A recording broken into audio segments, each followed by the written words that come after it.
सभी मेरे अपंग भाई मेरे तरफ निवेदन लेकर आए हैं। घाटी परिसर जो शासकीय हॉस्पिटल है उसके परिसर में जो दुकानें इनके नाम पर मिली है उन दुकानों को निकालने का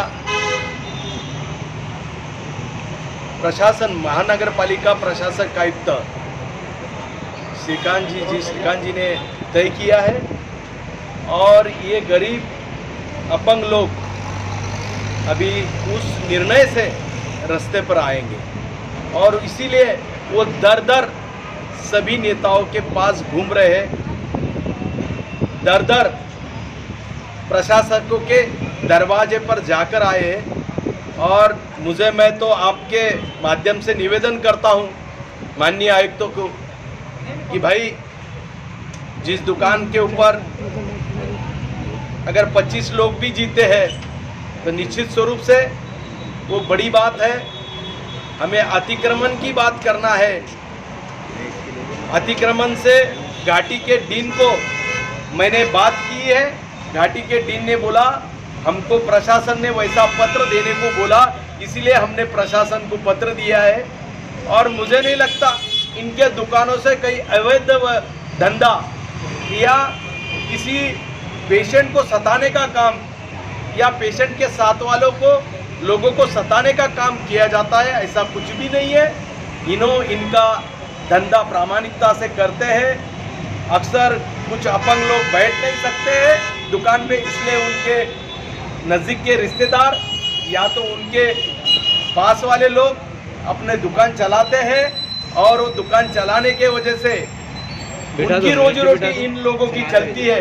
तो मैं आयुक्त से निवेदन करता हूं कि बहुत सारा अतिक्रमण निकालने के बहुत सारे नेताओं के बंगले हैं, नेताओं के दुकाना है, नेताओं के रास्ते पे ऑफिसेस हैं, पहले वो चुन के निकालो।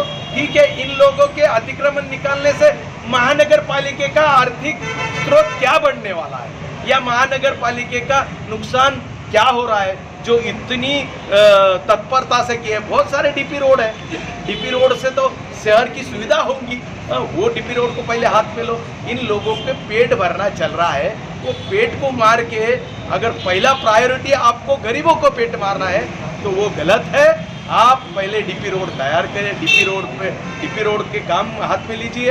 अतिक्रमण के लिए बहुत सारे नेताओं के घर रास्ते पे रहे, उनको छीन के लेकर वो कोई पक्ष का रहो, मैं ये नहीं बोलता हूँ, लेकिन गिलौजी ये जो अभियान चल रहा है ये गलत है। मैं उनको निवेदन दिया है, मैं अभी बात करने वाला हूँ कि आप इसको रुकाओ। ये देखो कायदे के अंदर तो कोई भी खड़ा नहीं रह सकेगा। अगर आपने सही कायदे की परिभाषा रखे तो कोई भी यहाँ प्रशासक अधिकारी या नेता काम नहीं कर सकेगा।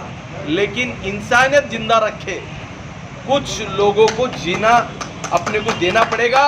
और इसीलिए मैं फिर से विनती करता हूं कि सरकार गरीबों की है और गरीबों के हक के लिए लड़ने वाली सरकार है। और ये गरीबों के सरकार में अगर आप बोलेंगे कि धंधा दूसरे लोग करते हैं, अपंग लोग करते नहीं, उनकी अगर धंधा उनके नाम पे होता है वो खड़े नहीं रह सकते हैं, लेकिन उनको जो पैसा मिलता है महीने को वो बेचारों का घर चलता है। आखिर आप उसके घर पेट पे लात मार रहे हैं ना। तुमको लग रहा है ठीक है कोई अवैध धंधे चल रहे हैं, उसकी पुलिस रिपोर्ट निकालो, कुछ गलत काम चल रहे हैं उसकी रिपोर्ट निकालो। घाटी के डीन ने मैंने बात किया है, घाटी के डीन बोलता हमें तकलीफ नहीं है। मुझे ऐसा बताओ, लोगों को पकड़ के, पेशेंट वालों के रिश्तेदार को पकड़ के कोई तकलीफ ये अगर दुकानदार दे रहे होंगे तो निश्चित रूप से कार्रवाई करना चाहिए। लेकिन जिसका पेट चल रहा है, दुकानें चल रही है, शहर अमन चैन से चल रहा है, उसमें ये बाधा क्यों? शहर अमन चैन से चल रहा है, निवडणूक लग गई है, चुनाव आ रहा है और चुनाव के माहौल में कुछ तो भी नया ये करने का जरूरत नहीं है। ठीक है, बाद में बैठक बुलाओ, फेरी वालों की बैठक बुलाओ। कौन से फेरी वाले की समिति को केंद्र सरकार ने फेरी वाली की समिति तय की है? कौन से फेरी वाली समिति को तुमने ख्याल में लेके किया? किस यूनियन को तुमने नजर लेके उनसे बैठक की और फिर ये निर्णय लिया? आप प्रशासक है, लेकिन प्रशासक होते हुए ये नहीं है कि शहर के आप मालिक हैं। मैं यही दरखास्त करूँगा, आपको विनती करता हूँ, आप मेरे सरकार में है, और मेरे सरकार में ये गरीबों की है और ये गरीब नहीं है, तो वो भी दाखला दे दो कि ये लोग गरीब नहीं है, ये भी दाखला आपसे ले लूँगा। हाँ नहीं, जिस दिन ये गरीब नहीं लगे उस दिन उठा दो। लेकिन जो गरीब है, जिनके नाम पर लाइसेंस है, अगर वो गरीब नहीं निकला तो बाद में कार्रवाई करो। ये कैसा है? गरीब के ऊपर कार्रवाई है और गरीबों के लिए सरकार चल रही है। ये मैं आपको विनती कर रहा हूँ, 2 बार धन्यवाद। ये मत काम करो। एक्शन क्या होगा? एक्शन क्या होगा? तो एक्शन क्या? देखो, मैं तो गरीबों के हक के लिए लड़ने वाला हूँ। इस संभाजी नगर का विकास में मेरा गरीब भाई कहाँ बैठा है, उसकी रोजी रोटी कहाँ तय है, हाँ, उसको स्वाभिमान से जीना आता है नहीं आता है, ये मेरा पहला प्रारूप है। फिर मेरा शहर का आराखड़ा दूसरा प्रारूप है। मेरा गरीब उसके स्वाभिमान से रोजी रोटी खाएगा, ये भूमिका भारतीय जनता पार्टी के मैं नेता बोल के है। आप वहाँ खुद जाकर लोगों को बिठाएंगे, वहाँ पर पोजीशन देंगे आप? देखो, प्रशासक के कार्रवाई को मैं कायदे के हिसाब से उत्तर दूंगा। मैं कायदा कभी हाथ में लेता नहीं, लेकिन कायदा इतना मजबूत है कि निश्चित स्वरूप से प्रशासक कितना भी बड़ा रहा तो कायदा सबसे बड़ा है, और वो कायदा का हिसाब जितना उनको पता है उतना मुझे भी पता है।